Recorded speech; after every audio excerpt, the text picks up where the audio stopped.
time for a wander. It's a glorious day. We're approaching the middle of November. The sun's out, it's warm, it's just beautiful. So my plan for this short video is to have a wander up through Clipstone Old Quarter here, check on the progress of the work that's been done over the course of 2022 to restore this place back to somewhere near its former glory of a beautiful grass strip.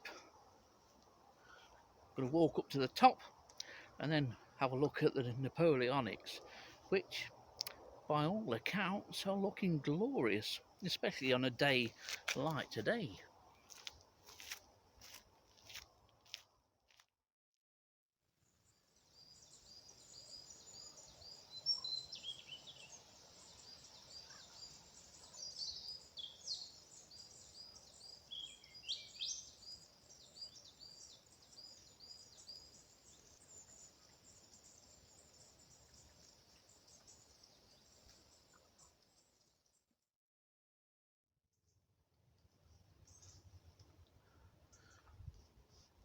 "40 years ago, and certainly 50 years ago, if I'd have shot this particular scene at this particular time of the year, we're now well into the second week of November, there wouldn't have been a leaf on any of the deciduous trees in the background there. They'd have all been bare now, and they'd have been bare since the middle of October. Such is the change in our seasons. Changes so much so that it's now virtually impossible to determine the end of one season and the start of another. Everything just merges into one. There's been so many changes over the years.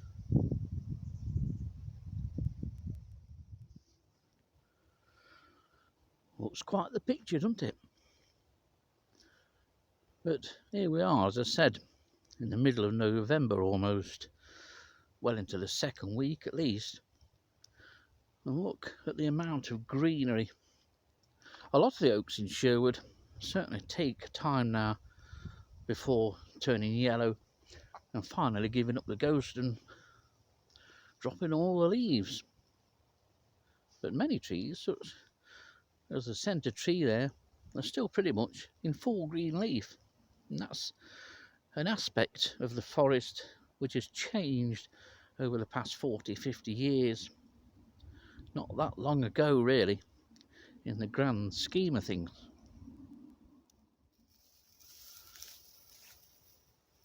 Are you there?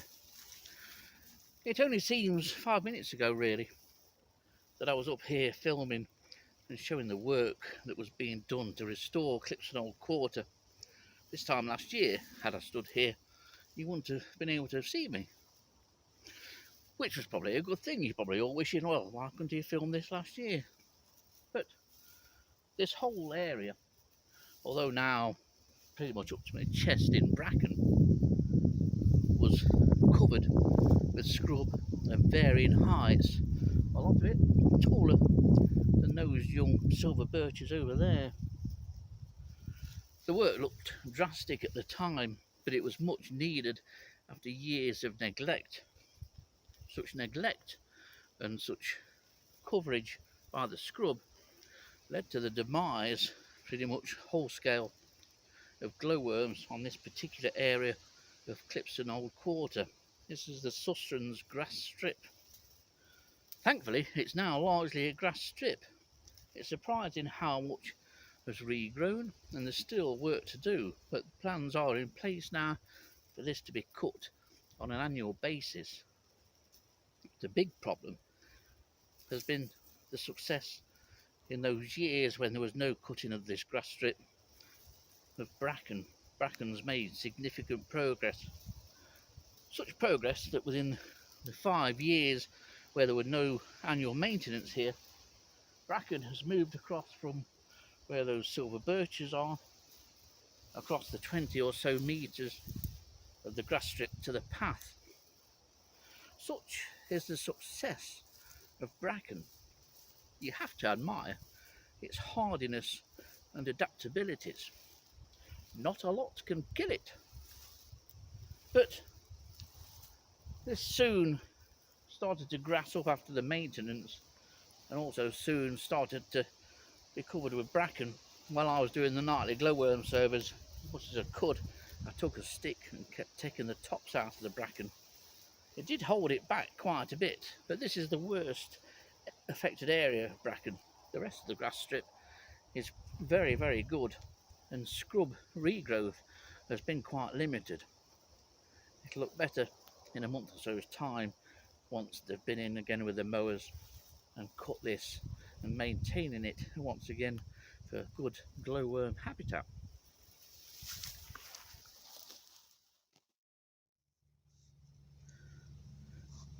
The large amount of rain that we've had these past few weeks has certainly brought out the fungi.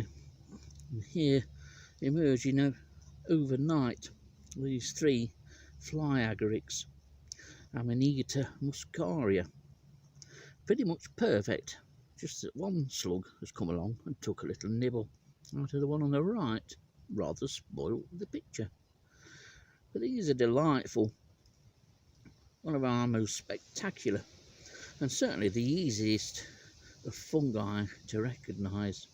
And there's lots still about, even now we're well into November. And the centre tree is looking particularly beautiful. And say there's a hint of some of the leaves now starting to yellow, but overall it's still green. Hard to believe that we're nearly in the middle of November. It's a magnificent tree, the centre tree. Stands at what must be the highest point within the forest. It's a magnificent specimen. I think this is one of the best trees in Sherwood Forest. It's classed as a veteran. It's of a decent age, certainly 300-400 years I would imagine, but it's an absolute cracker of a tree. It's just not old enough to be in the same category as the veterans. I don't think so in oaks, because this is still very much alive and kicking right from the very bottom of the trunk to the very tips of the uppermost of the crown. None of those uppermost branches are dying off. The only branches that have died have been some lower branches. Now there's a nice shot. Blue sky, some autumnal sunshine, and some beautifully coloured leaves still on the red oaks just west of the centre tree. It looked a picture.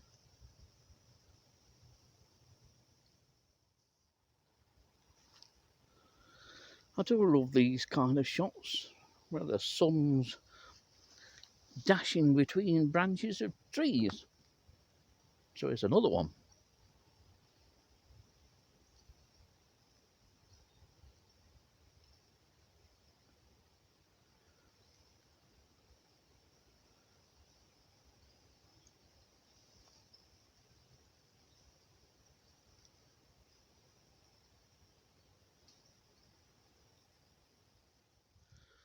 I've just brought you up right underneath these mighty Napoleonic oaks. They look glorious, especially how the sun's lower in the sky than it was during the summer. We're not that far off the shortest day, and then the nights will start drawing out. But to look at this shot, November would be the last month that you would declare it as being. It's just amazing how it's all changed. The light under these Napoleonics is just fabulous. This is, for me, one of the best parts of the forest. When you catch this low sunlight, the trees just changing colour. Even the dead bracken all adds to a fabulous atmospheric shot or picture. It's a wonderful time of year, autumn, to get out, and especially when it's as mild as it is. There's no need for that big coat to come out of the wardrobe just yet. It's a lovely, lovely day.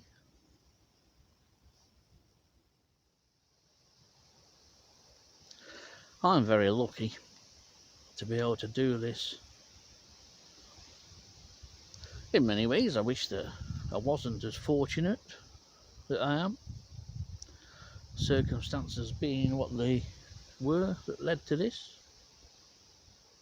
But I do appreciate the opportunity. This part of the forest, personally, I think, has a different atmosphere to the rest of it. And I think it's well worth any visitors coming to the visitor centre at Edwinstowe to go and have a gawp at the major oak, yes, because it's a magnificent tree. And then to continue past that and head west up Broad Drive. Up Broad Drive you will have the Napoleonic oaks all on your right hand side, and they're magnificent oak trees. They're sort of midway between young oaks and the old ancients. They're all of the same kind of age and they are fabulous. And the view and effects, lighting effects that you get, especially this time of year, with the addition of the autumn colour, is just wonderful. And on a day like today, when it's largely blue sky but there's some cumulus cloud, the light is ever changing. It all adds to a fabulous experience. Even the dead bracken looks lovely in this light.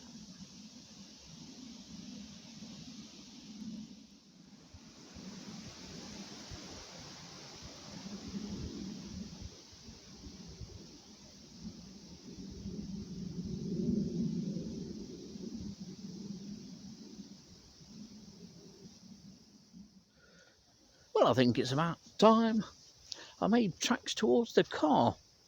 Unfortunately, I've got to walk through this horrible habitat. Isn't it awful? We've got about a mile to go, so we'll see what else we can film on the way around. Today's just a day for looking at things rather than looking for things. It's one of those appreciative days. One of those days to appreciate what's around you. And here's a surprise, at the least it's a great surprise to me, because I didn't expect to see flower buds on holly. I didn't even expect to see flower buds tightly clustered, just waiting for the winter to finish and to burst open in spring. They're already bursting open now. There are a number of individual flowers scattered around this particular holly that are already out. Good as a nectar source for late flying diptera, but these flowers shouldn't be out until next spring, unless I just overlooked them before. And I don't think I have, but all these developing flowers at the kind of temperatures we're getting now will be flowering in a week or so. Temperature today is probably 16-17 centigrade, and that's very easily achieved, and I would imagine that's in the shade. It's a beautiful day, but these shouldn't be out. Certainly one of the effects of the hot summer.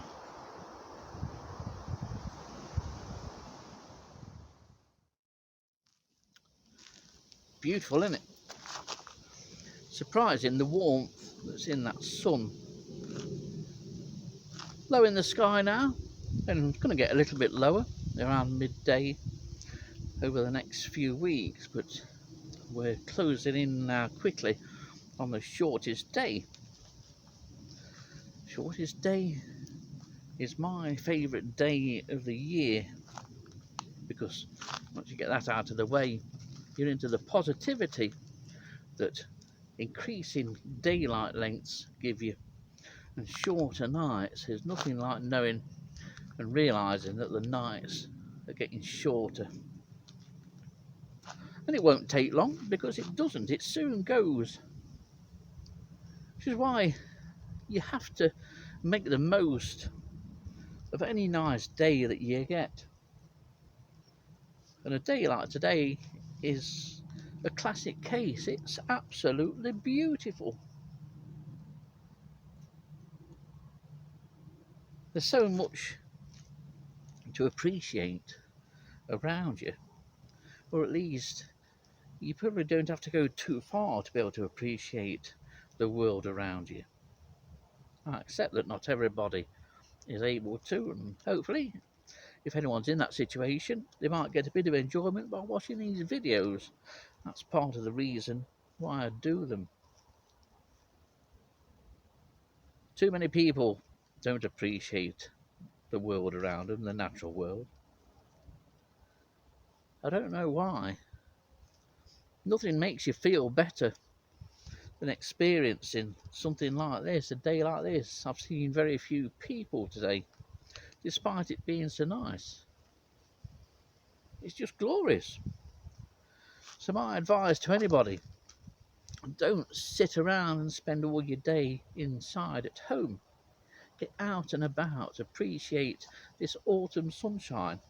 It's beautiful. And we've had a lot of rain over the last sort of 2-3 weeks. In fact, it rained last night. But today, glorious. I'm hoping tomorrow's the same.